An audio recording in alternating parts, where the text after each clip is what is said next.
বন্ধুরা, শীতের বাগানে যদি প্রচুর পরিমাণে চন্দ্রমল্লিকা ফুল ফোটাতে চাও তাহলে এখন থেকেই চন্দ্রমল্লিকা গাছের চারা তৈরি করা শুরু করে দাও। যদি তোমাদের বাগানে চন্দ্রমল্লিকার মাদার প্ল্যান্ট থেকে থাকে তাহলে সেই মাদার প্ল্যান্ট থেকে কিভাবে চারা তৈরি করতে হবে সেটাই দেখাবো আজকের এই ভিডিওতে।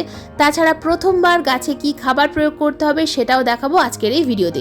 তো দেখো, এখানে আমার মাদার প্ল্যান্ট আছে। এই মাদার প্ল্যান্ট থেকে নিচে থেকে যে রানারগুলো বেরোচ্ছে অর্থাৎ শাকার ডাল, তো সেই শাকার ডাল আমাদেরকে কিন্তু সংগ্রহ করতে হবে।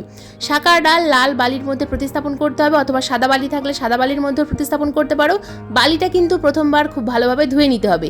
এই ছোট্ট ডালের নোড এরিয়া কিন্তু অনেকটাই বালির মধ্যে প্রতিস্থাপন করতে হবে। 15 দিনের মধ্যে কিন্তু এই গাছের ডাল থেকে খুব সহজেই চারা তৈরি হয়ে যাবে। তো তোমাদের বাগানে যতগুলো মাদার প্ল্যান্ট আছে প্রত্যেকটার শাকার ডাল সংগ্রহ করো এবং এরকম বালিতে প্রতিস্থাপন করে দাও এই সময়। তাহলে তোমরা কিন্তু শীতের বাগানে প্রচুর পরিমাণে ফুল পাবে চন্দ্রমল্লিকা গাছ। ঠিক 15 দিন পর গাছের কিন্তু চারা তৈরি হয়ে গেছে। তো দেখো, লাল বালি থেকে আমি কিন্তু খুব সাবধানে গাছটাকে তুলে নিলাম। ছোট্ট ছোট্ট শিকড় চলে এসছে। আরও কয়েকদিন রাখলে কিন্তু এই শিকড় অনেকটা বড় হয়ে যেত। তো এটা আমি তোমাদেরকে প্রতিস্থাপন করে দেখাবো। কোন মিডিয়াতে প্রতিস্থাপন করতে হবে সেটাও বলে দেবো আজকের এই ভিডিওতে। তো প্রথমেই আমি কিন্তু নিয়ে নিয়েছি একটা মিডিয়া। তো মিডিয়াটা আমি কিভাবে তৈরি করেছি, মাটি এবং সমপরিমাণ কম্পোস্ট আর সঙ্গে নিয়েছি 1 মুঠো পরিমাণ লাল মোটাদানার বালি। 3টে উপাদান খুব ভালোভাবে মিশিয়ে নিয়ে গাছটা কিন্তু ভালোভাবে মিডিল বরাবর প্রতিস্থাপন করতে হবে। খুব সাবধানে প্রতিস্থাপন করবে যেন কোনো রকমভাবে রুট না ছিঁড়ে যায়। প্রতিস্থাপন করার পর দিয়ে দেবো ভরপুর মাত্রায় জল এবং এই টবটাকে আমি কিন্তু এখন ছায়া জায়গায় রাখবো।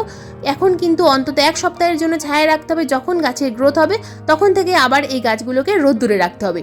দেখো, আমি কিন্তু কিছুদিন আগে এই গাছের চারা প্রতিস্থাপন করে ফেলেছি এবং প্রথম থেকে কিন্তু এই গাছের পিঞ্চিং করা শুরু করতে হবে। চন্দ্রমল্লিকা গাছকে ঝোপালো করতে গেলে একটাই ফান্ডা, যেটা পিঞ্চিং করা। এই গাছে পিঞ্চিং যত তোমরা করতে পারবে গাছের কিন্তু তত ভালো গ্রোথ হবে এবং গাছটা তত ভালো ঝোপালো হবে। চন্দ্রমল্লিকা গাছ যত বেশি ঝোপালো হবে এই গাছে কিন্তু তত বেশি ফুল ফুটবে। তো কিভাবে পিঞ্চিং করতে হয় দেখো, 2টো পাতা এইভাবে উপর থেকে কেটে দিতে হবে। 2টো পাতা কেটে দেওয়ার পর সাইড থেকে কিন্তু প্রচুর পরিমাণে ব্রাঞ্চ আসবে। দেখতেই পাচ্ছ আমার গাছে কিন্তু প্রচুর পরিমাণে ব্রাঞ্চ আসছে।